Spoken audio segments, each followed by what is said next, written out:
Hello friends, स्वागत है आपका अपनी ऑनलाइन क्लासेस के अंदर। हम पढ़ रहे हैं business law.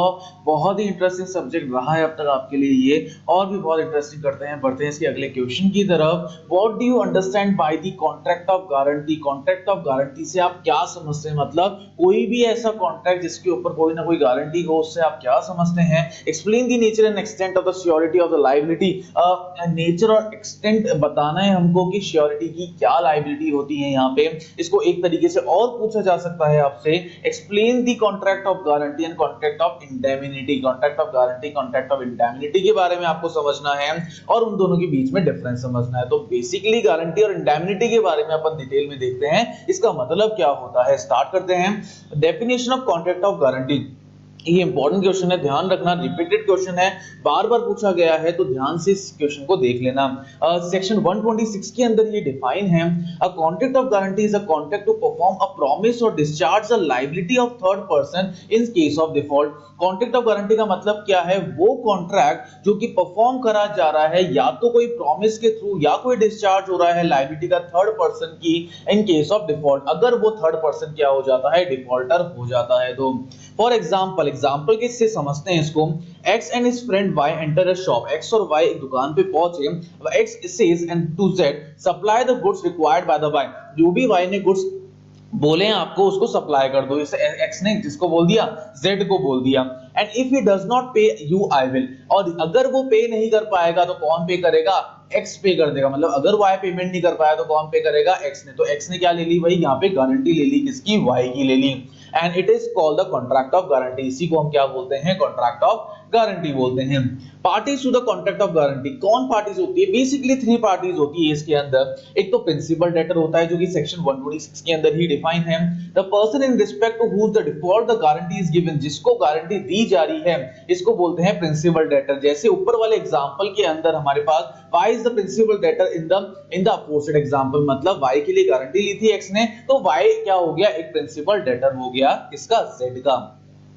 Creditor, the person to whom the guarantee is given, जिसको गारंटी दी जाए उसको क्या बोलते हैं? हम क्रेडिटर बोलते हैं। मतलब Z को ऊपर वाले एग्जांपल में हमने गारंटी दी थी, किसने दी थी? X ने दी थी। तो Z is the creditor in the aforesaid example, इसलिए Z को हमने क्रेडिटर बोला है। श्योरिटी भी सेक्शन 126 के अंदर डिफाइन है।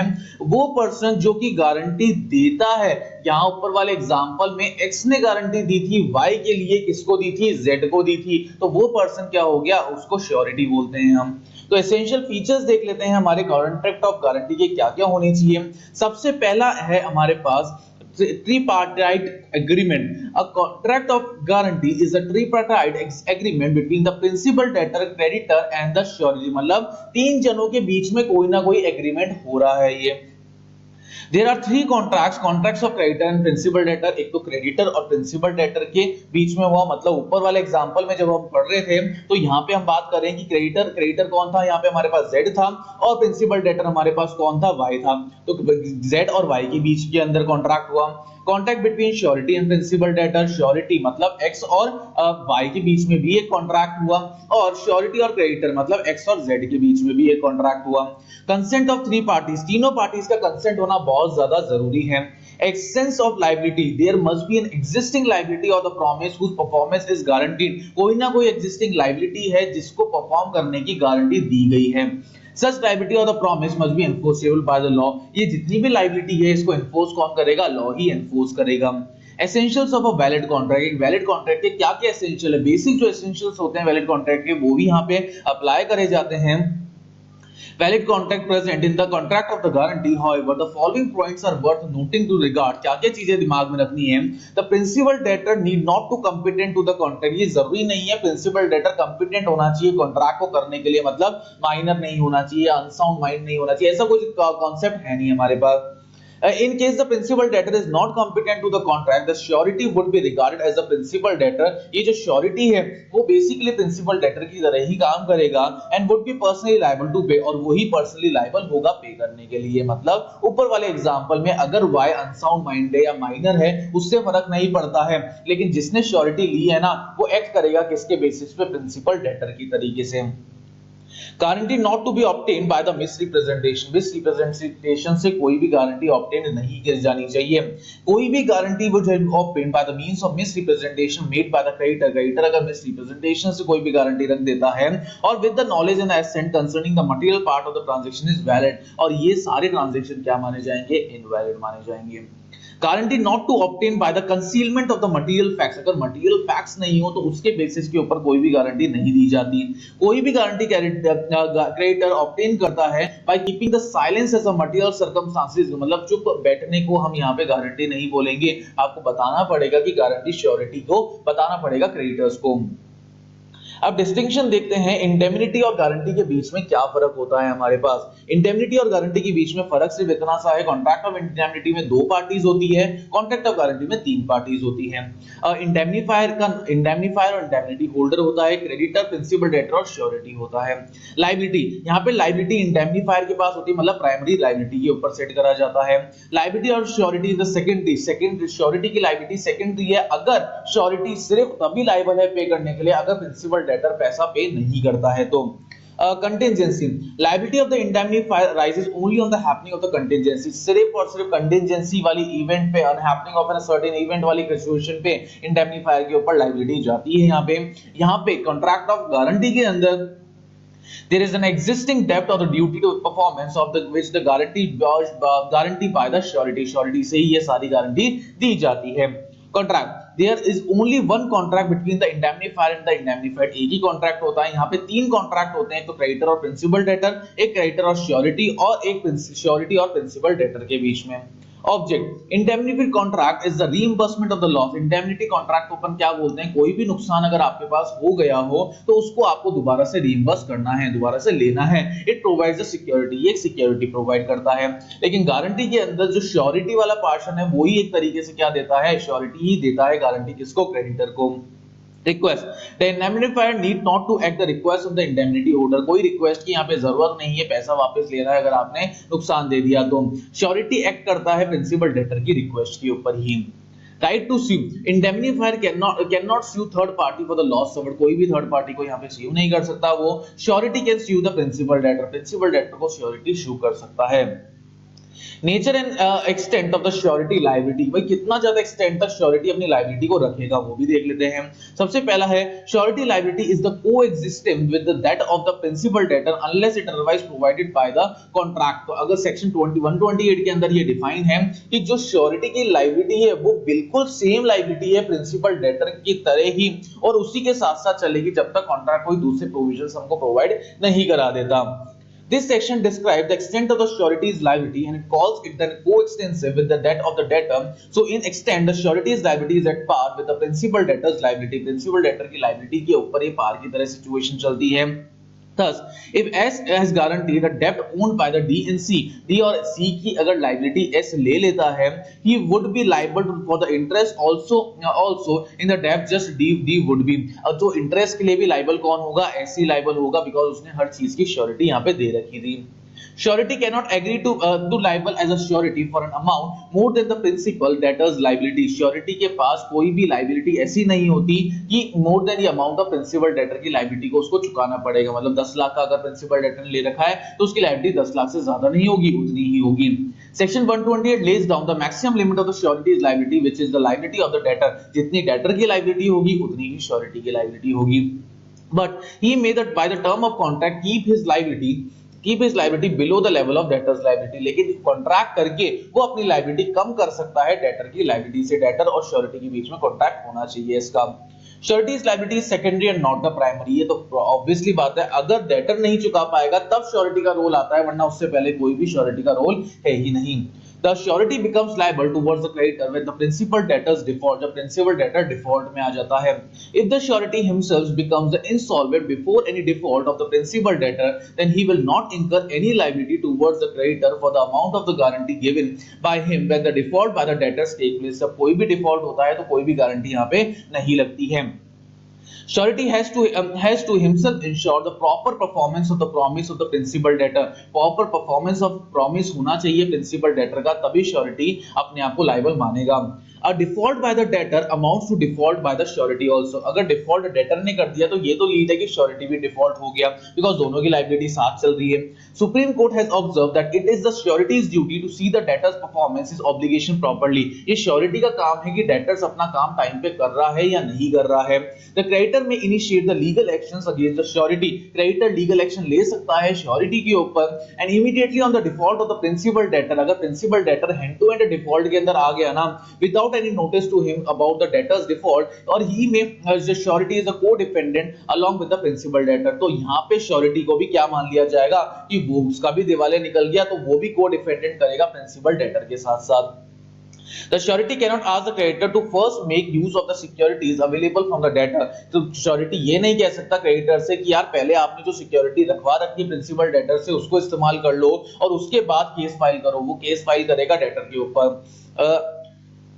Surety will be liable only when the contract with the creditor is valid. Surety तभी liable है जब भी contract दिया जाएगा, contract जो creditor से करा है वो valid है.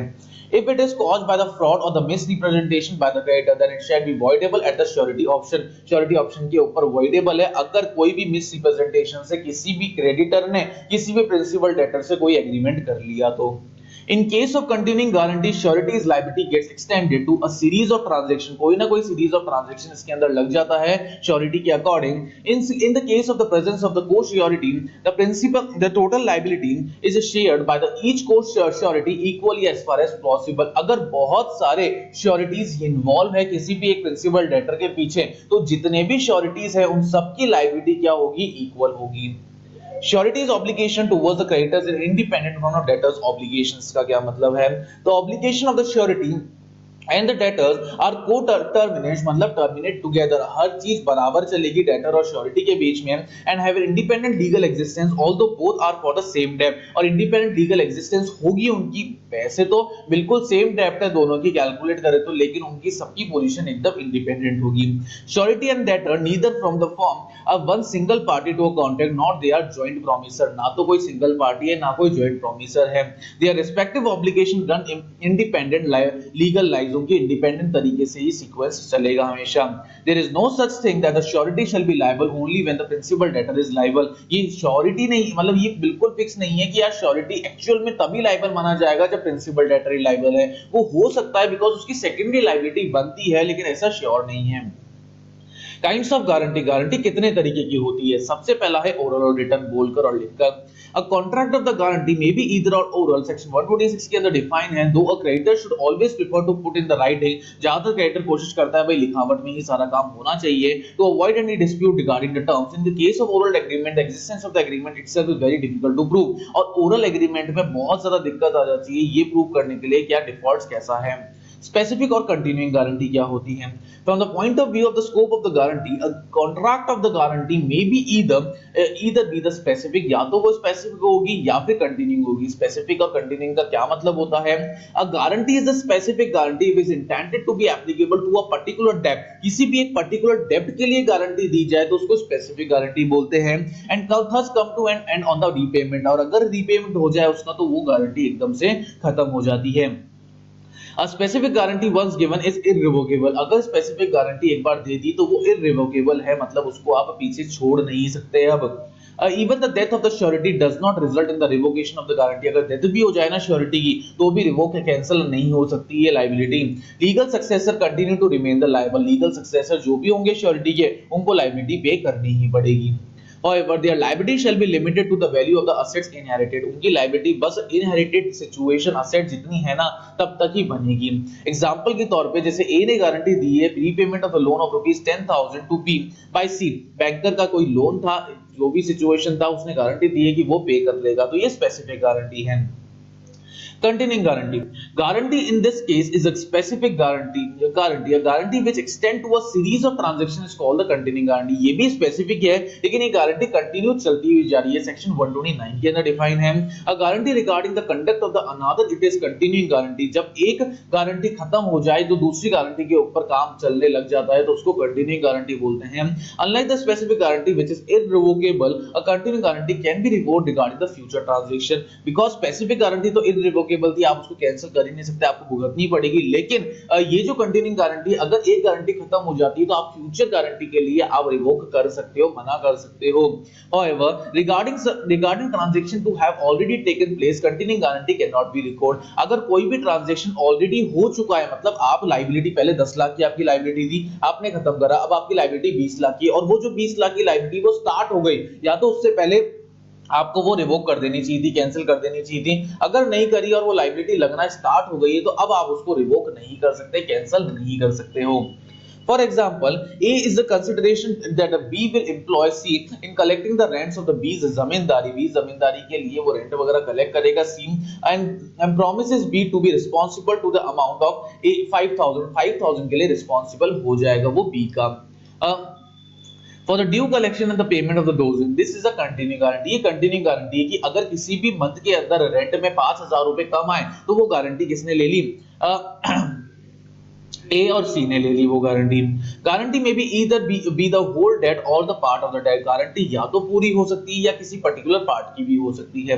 Difficult question arises in the case of the guarantee for the limited amount because there is an important distinction between the guarantee for only a part of the whole debt and the guarantee for the whole debt subject to the limit. Limit के अंदर guarantee का काम होता है. Rights of the creditor. Creditor के कितने rights होते हैं? The creditor is entitled to demand payment from the surety as soon as the principal debtor refuses to pay or makes the default in the payment. अगर principal debtor refuse हो जाता है payment करने में या कोई ना कोई डिफॉल्ट हो जाती है पेमेंट के अंदर. The liability of the surety cannot be postponed till all the remedies against the principal debtor have been exhausted. Liability surety की तब तक पोस्टपोन नहीं होती तब तक जब तक principal debtor का सारी रेमेडीज एग्जॉस्ट नहीं हो जाती, मतलब सब पैसा नहीं चुक जाता. The creditor has the right to get the lien on the securities of the surety in his possession. Surety की भी liability मतलब assets को वो possession के ऊपर ले सकता है. This right, however, arises only when the principal debtor made out. ये liability कब होती है? जब principal debtor कोई default कर दे and not before that. उससे पहले ये surety का कोई भी हद नहीं मार सकता. When the surety is insolvent, अगर surety ही insolvent हो जाए, creditor is entitled to proceed the surety's insolvency. surety की insolvency को वो रख सकता है and claim the pro rata dividend, और उसके ऊपर जो additional dividend है वो कर सकता है again. surety के rights यहाँ पे क्या होते हैं? After discharging the liability of the principal debtor की liability को discharge होने के बाद the surety gets the following right. क्या rights मिलते हैं उसको? Rights against the principal debtor. The surety enjoys क्या rights principal debtor के ऊपर होते हैं? Section 125 के डिफाइंड है rights of subrogation. Subrogation का मतलब क्या होता है? Substitution किसी भी एक पर्सन का किसी दूसरे पर्सन के थ्रू, और stepping into the shoes of the another. The surety would acquire all the rights against the principal debtor which the creditor possesses after he fulfills the obligation towards the creditor in total. जब surety ने सारा पैसा creditor का चुका दिया तो वो सारा पैसा किससे भुगत सकता है? principal debtor से वापस से ले सकता है. This would amount the surety stepping into the shoes of the creditor. ये basically क्या बन जाएगा? क्रेडिटर ही बन जाएगा, लेकिन किसके लिए क्रेडिटर बन जाएगा? अब प्रिंसिपल डेटर के लिए क्या बन जाएगा? श्योरिटी अब क्रेडिटर बन जाएगा. Surety will enjoy the subrogation only after he has paid the whole amount that he had paid to the creditor. Surety enjoy करेगा तब तक ये subrogation की पावर को, मतलब ये creditor की पोजीशन तब तक एक्ट करेगा जब तक जितना पैसा उसने creditor का पे करा है principal debtor के behalf पर. As he stated in section 140, usually the creditor's rights against the principal debtor includes the right to use the security and right to file the case. Rights जो creditor के होते हैं ना principal debtor के, वो सारे rights security के या किसी के भी वो किसके ऊपर शिफ्ट हो सकते हैं? श्योरिटी के ऊपर भी शिफ्ट हो सकते हैं. If the guarantee is for the limited amount, अगर limited amount की कोई गारंटी दे रखी थी surety ने out of the total debt, then the surety after paying the whole of the limited amount would share the rights with the creditor instead of acquiring the total subrogation in the favor. जो rights है हमारे पास creditor के, वो पूरा subrogation के अंदर नहीं, पूरी securities वो acquire नहीं करेगा, पूरा creditor नहीं बनेगा, लेकिन वो अपनी liability जितनी उसने चुकाई है उस तक के लिए तो क्या हो जाएगा? subrogation act कर सकता है. Right to claim the indemnity section 145 के अंदर डिफाइन है। In every contract of the guarantee there is an implied promise by the principal debtor to indemnify the security. Principal debtor की लायबिलिटी होती है कि वो उसको श्योरिटी को पैसा देना ही देना है। And surety is entitled to recover from the principal debtor whatever sum he has paid. और जो भी पैसा डेटर का उसने चुकाया है क्रेडिटर को, वो श्योरिटी से प्रिंसिपल डेटर से वो ले सकता है। कौन? Surety. And rightfully paid under the guarantee, but no sum which has paid wrongfully। लेकिन rightfully वो हर चीज को क्या करेगा? पे करेगा। Thus the surety is entitled to indemnified by the principal debtor। indemnified होना चाहिए principal debtor के through whatever rightfully paid by the guarantee, जितना भी पैसा उसने गारंटी में पे करा है। The expression rightfully paid means a just and the equitable payment। just और equitable payment अगर कर रखा हो तो it covers the principal sum interest thereon, noting charges in the case of bills of exchange and the cost of the suit if there is a reasonable grounds to defend the suit। अगर reasonable ground है defend करने के लिए suit के लिए तो वो suit भी फाइल कर सकता है, principal sum के लिए भी और interest के लिए भी। It does not cover unjust the payment like the payment made to the debt which be time paid or against the both the principal debtor and surety। ये दोनों चीजें principal surety का ही liability मानी जाएगी। The following two points must be noted in connection to the way of the rights of the indemnity। दो points सबसे important है जो indemnity के टाइम पे, indemnity का मतलब तो क्लियर हो गया आप सबको कि जो भी losses सफर हुए उनको दोबारा से reimbursement करना। The surety cannot claim more than what he is actually paid to the creditor। जितना creditor को पे करा है ना surety में, उससे ज्यादा वो claim नहीं कर सकता। If he discharges the debt by compromising at less amount, full amount, then he get from the principal debtor only the amount actually paid। अगर उसने कम अमाउंट में सेटलमेंट करा है क्रेडिटर को तो वो उतने ही अमाउंट के लिए लाइबल है, मतलब उतना ही अमाउंट वो डेटर से मांग सकता है। Actual payment either in the cash or by the transfer of the property is essential for asking the principal debtor to the pay। Actual payment या तो कैश के अंदर होना चाहिए या प्रॉपर्टी कोई ना कोई ट्रांसफर होनी चाहिए प्रिंसिपल डेटर को। A promissory note given by the surety will not sufficient to claim the indemnity। promissory note जो भी दिया गया है किसके थ्रू? प्रिंसिपल डेटर ने अगर श्योरिटी को दे रखा है तो वो सिर्फ इतनी गारंटी नहीं है कि वो प्रिंसिपल डेटर उसको पे करेगा, उसको एक्चुअल में क्लेम करना है। Rights against the creditor, creditor के अगेंस्ट क्या राइट होते हैं भाई श्योरिटी के? Rights to the security, the surety is entitled to the benefit of every security which the creditor has against creditor against the principal debtor. वो सारे right किसके पास transfer हो जाते हैं? श्योरिटी के पास ट्रांसफर हो जाते हैं, जो सिक्योरिटीज किसके पास पड़ी होगी? प्रिंसिपल क्रेडिटर्स के पास पड़ी होगी।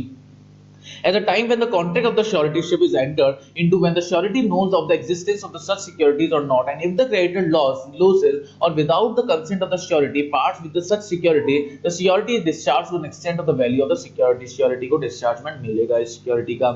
For example, C advanced to B a tenant 2000 on the guarantee of A की गारंटी पे C ने B को पैसा दे दिया। C has also the further security of 2000 by the mortgage of the B's furniture। B के furniture पे उसने mortgage ले रखा था, मतलब वो सिक्योरिटी उसके पास थी। C cancel the mortgage, C ने कैंसिल कर दिया उस मॉर्गेज को। B बिकम इंसॉल्वेंट, अब की बार B इंसॉल्वेंट हो गया और C sues the A on his guarantee। C ने किसको स्यू कर दिया? A को स्यू कर दिया, भाई गारंटी आपने ली थी क्योंकि A is discharged from the liability to the amount of the value of furniture। अब जितना फर्नीचर की वैल्यू थी ना उतना ही क्या करेगा? वो पेमेंट करेगा यहाँ पे। Right to claim the set-off, if the principal debtor has a cross claim upon the creditor which guarantees him a set-off against his obligation towards the creditor। अगर कोई भी क्रॉस क्लेम है क्रेडिटर से उसका principal debtor का, the surety will also have a benefit of this set-off। तो set-off का benefit surety को भी मिलेगा and will liable to pay only the amount to the creditor with the principal debtor is liable to pay। और उतना ही पैसा देना पड़ेगा जितना प्रिंसिपल डेटर को क्रेडिटर को देना था। Thus, if the D has taken the loan from C of 45,000 का लोन ले रखा था on the guarantee of S, S की गारंटी के ऊपर, and he had a certain claim upon the C for 15,000 का क्लेम अगर है, he will be liable to C only for 30,000, सिर्फ 30,000 के लिए ही वो liable है। In the same way, S will also claim the benefit of this set-off, although he has not the personal claim upon the C। कोई भी personal claim नहीं है लेकिन S claim कर सकता है benefit का set-off का। Right to demand the dismissal of the employee, where the guarantee is given to for the honest behavior of the employee। employee के honest behavior के लिए गारंटी दी जाती है। The employee defaults in the matter और employee default साबित हो जाता है, the surety can demand the dismissal of the employee। surety demand कर सकता है कि इस employee को हटा दो। Surety is right against the co-surety, where the debt is guarantee more than one surety, जब एक से ज्यादा surety ने गारंटी ले रखी है डेब्ट्स को चुकाने की, they are called the sole securities, को हम क्योर श्योरिटीज बोलते हैं. In such cases the cure sureties are liable to contribute towards the payment of the guaranteed debt as per the agreement of them. Guarantee के according agreement जितना भी set हो रखा होगा उसके बेसिस पे उनको पेमेंट करना है. But in the absence of any agreement, अगर किसी भी एग्रीमेंट का एब्सेंस होता है, if one of the co surety is compelled to pay the entire डेब्ट, जब कोई भी एक श्योरिटी कंपेल करता है पूरे डेब्ट को चुकाने के लिए, he has a right to contribution from other co securities, और कोर सिक्योरिटीज के अदर कोर सिक्योरिटी के ऊपर भी उसका लायबिलिटी बन जाएगी. The rules contribution are laid down in section 146 147 के अंदर ये सारी चीजें डिफाइन है. सबसे पहला है where they are sureties from the same debt for a similar amount. जब similar amount की अगर debt है सब क्योर sureties के बीच में, the co-sureties are liable to contribute equally, अगर equally वो liable है contribute करने के लिए, and are entitled to share the benefit of the sureties, और surety के benefits के लिए वो liable हैं. If any held by one of the co-sureties equally, the sum of the principal it may set as between the co-surety, there will be equal burden and benefit. दोनों के बीच में, सारे sureties के बीच में equal burden और pressure होगा. Further, for the application of the principle in the immaterial, whether sureties are liable jointly under the one contract or the several under the several contract, whether it with or without the knowledge of each other, there is however no right of contribution between the persons who become the sureties, not the same debt but the different debt. Same debt नहीं हो सकती, different debts हो सकती है. Example से समझ लेते हैं, easy हो जाएगा. A, B and C are the sureties to D. A, B और C surety के D के for the sum of 3000 lent to E, जिस जो sum 3000 लिया था उसने C से, E से. E makes default in the payment. E ने क्या हो गया, default दे दिया, हो गया पेमेंट करने में. A, B और C are liable between themselves to pay 1000 each. A, B और C को पे करना पड़ा 1000 रुपए each का. If C is insolvent, उसमें से C insolvent हो गया and could pay only 500, अगर वो 500 ही पे कर पाया, then A and B will contribute equal to made good of his loss. तो जो C का लॉस है ना 500 रुपए का, वो A और B को इक्वली देना पड़ेगा. किसको देना पड़ेगा, D को देना पड़ेगा. आ गया समझ में, बहुत इजी था. अब A, B and C are the surety to the D for the sum of 1000 lent to the E. E को दे रखे थे डी ने पैसे, ए बी और सी की गारंटी थी उस पे. There is a contract between A B and C. अब बीच में ए बी और सी का ये बीच में कॉन्ट्रैक्ट हो गया that A is to be responsible to the extent of 1 quarter. पहले क्वार्टर का पैसे के लिए ए रिस्पांसिबल है, बी 1 क्वार्टर और C 1 half. E makes the default in the payment. E ने क्या हो गया, डिफॉल्ट दे दिया पेमेंट के लिए. ठीक है, मतलब यहाँ पे बोल रहा है कि 1/4 के लिए तो A लायबल है, 1/4 के लिए ही क्या लायबल है, B लायबल है, लेकिन C हाफ के लिए लायबल है. इन दोनों तीनों के बीच में कॉन्ट्रैक्ट हुआ था. तो अगर E ने डिफॉल्ट कर दिया पेमेंट के लिए, as between the parties, A को कितना देना पड़ेगा, 1000 का 1/4 देना पड़ेगा 250 रुपए, B को भी 1000 का 1/4 देना पड़ेगा 250 रुपए, और C को 1000 का आधा देना पड़ेगा, दैट इज 500 रुपए. इन तीनों के बीच में कॉन्ट्रैक्ट हो रखा था. Where they are the sureties for the same debt for the different sums के लिए sureties हमने दे रखी है. The subject rule limited to the fixed by the guarantee. Each surety is to be contributed equally. हर एक surety को equally contribute करना ही पड़ेगा. For example, A, B and C are the sureties for the D. A, B और C sureties है हमारे D के, and enter into their several bonds for the each penalty. Her penalty के लिए बहुत सारे bonds उन्होंने तैयार कर रखे हैं. A in the penalty of 1000, B in the penalty of 20,000, C in the penalty of 40,000. Condition to D is duly amounting to the E. Then D makes the default to the extent of 30,000. अगर 30,000 का उसका default हो गया, A, B and C liable to pay the 10,000. तीनों को 10,000 रुपए देने पड़ेंगे. अगर 40,000 के लिए liable हो गया, A को 10,000 रुपए देना पड़ेगा बिकॉज इसका मैक्सिमम लिमिट इतना ही था. B और C को 15,000 देना पड़ेगा. अगर 60,000 के लिए लाइबल हो गया तो A 10,000 देगा, B 20,000 देगा और C 30,000 रुपए देगा. अगर 70,000 के लिए देगा तो A, B और C हैव टू पे each of the full payment of his bond. अपने खुद के बॉन्ड का जितना भी पेमेंट था उन सबको वो पेमेंट देना पड़ेगा. Discharge of the surety. Surety का डिस्चार्जमेंट कब होता है, कब खत्म हो जाती है? The surety is said to be discharge when the liability of the surety come to end. जब लायबिलिटी बिल्कुल एंड के अंदर पहुंच जाती है तब श्योरिटी डिस्चार्ज हो जाती है.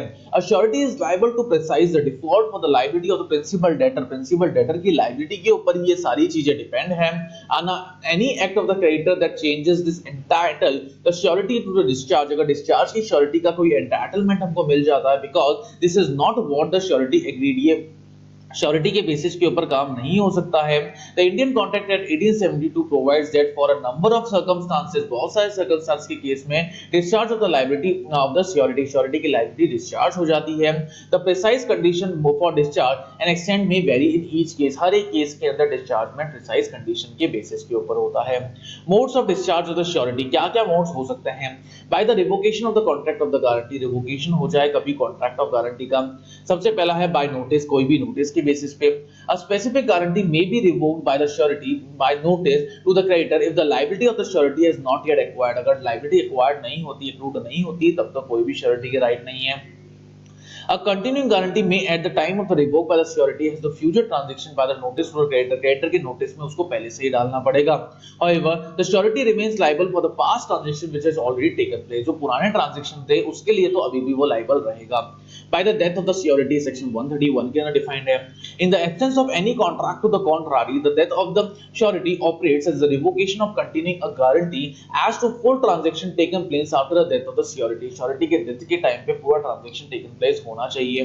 However, the CC surety state remains liable for the past transaction which have already taken place, कोई भी past transaction जो कि already taken place हो चुका है before the death of the security, but he will not liable for transaction taken place after death, लेकिन death के बाद अगर कोई भी transaction हो रहा है तो वो उसके लिए liable नहीं है।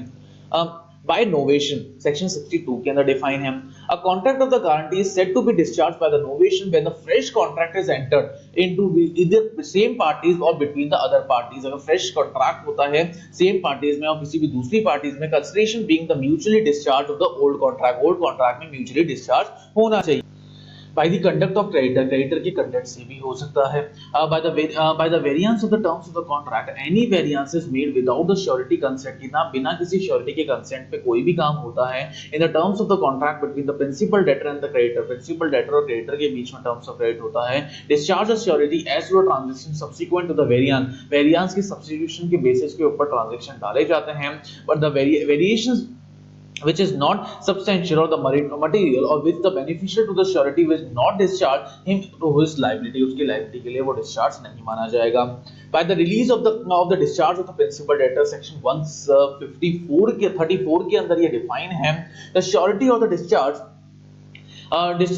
of any creditor contract between the creditor and the principal debtor, creditor और principal debtor के dischargement होते हैं by which the principal debtor is released, जहाँ पे principal debtor को रिलाइज करा जाता है, और by any act or the omission of creditor, creditor के किसी भी एक्ट के बेसिस पे या ओमिशन के बेसिस के ऊपर the legal consequences of which the discharge of the principal debtor, यहाँ पे dischargement हो जाता है principal debtor। एग्जांपल से समझते हैं इजी हो जाएगा।